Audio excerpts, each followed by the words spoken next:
ये ध्यान सूत्र है, meditation makes you dynamically still and passionately dispassionate.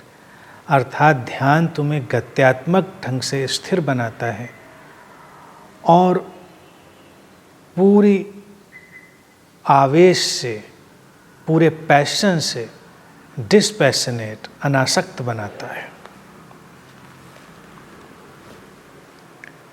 ये शब्दों का थोड़ा सा यहाँ पर विरोधाभासी उपयोग है सूत्र में, उसको समझेंगे। सुंदर है। डायनेमिकली स्टिल,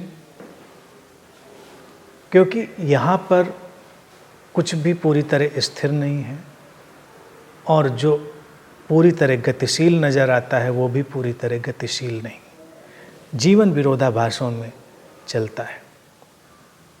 स्थिरता आती है ध्यान, स्टिलनेस आती है।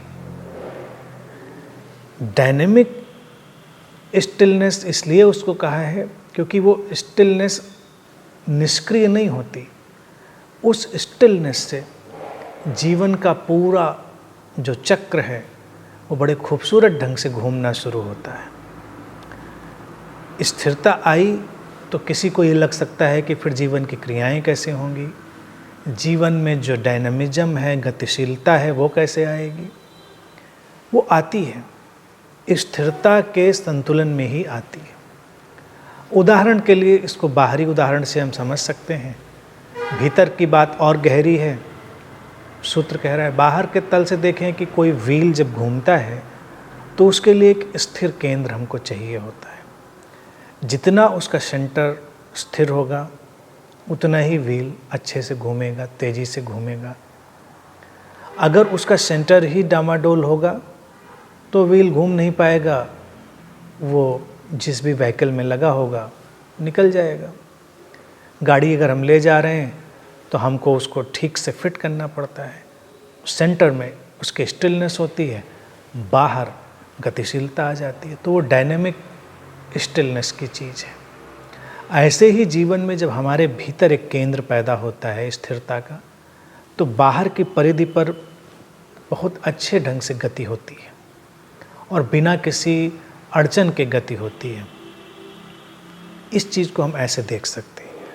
और फिर दूसरी चीज़ जो पैशनेटली डिस्पैशनेट होने की बात कहते हैं, इसको हम दोनों एंगल से देख सकते हैं। डिस्पैशनेटली भी कोई पैशनेट हो सकता है और पैशनेटली भी डिस्पैशनेट हो सकता है, यानी कि अनासक्त रूप से वो आसक्ति में जा सकता है और आसक्ति की जो आवेश है, उसकी ऊर्जा है, उसके साथ वो अनासक्ति में भी जा सकता है। अनासक्ति चीज़ों से कोई लगाव नहीं है, उनमें कोई पकड़ नहीं है, लेकिन ये कोई ठंडा एटीट्यूड नहीं है, ये कोई ठंडा व्यवहार नहीं है। इसमें एक गर्माहट है, इसमें एक आवेश है। जैसे पैशन में, आसक्ति में आवेश होता है, वैसा ही ऊर्जा का एक प्रवाह है, वही उसको प्रेमपूर्ण भी बनाता है। हम अटैच नहीं हैं, अनासक्त हैं, लेकिन फिर भी हमारे अंदर तीव्र ऊर्जा है, आवेश है, सृजनात्मकता का एक आभामंडल है। तो वो जो अनासक्ति है वो भी अपने आप में बहुत ऊर्जावान हो जाती है। अनासक्ति मुर्दा नहीं होती है, यानी कि जो डिस्पैशन है वो कोई मुर्दा चीज़ नहीं है। वो किसी चीज़ से हटना है, यानी किसी बात से हटना है जो अब हमारे लिए मायने नहीं रखती, हमारे लिए अर्थपूर्ण नहीं है, लेकिन जहाँ अर्थ है और जहाँ अर्थ घट रहा है वहाँ वो पूरे प्रभाव से अपना काम करती है। तो इसलिए जब डिस्पैशन में होंगे, अनासक्ति की भाव दशा में होंगे, तो ऐसा नहीं होगा कि उसमें कोई सृजनात्मक ऊर्जा नहीं होगी। जैसे आसक्ति में एक बड़ी ऊर्जा नज़र आती है, ऐसे ही उसमें भी वो ऊर्जा नज़र आती है। इसी बात को सूत्र बताने की कोशिश करता है।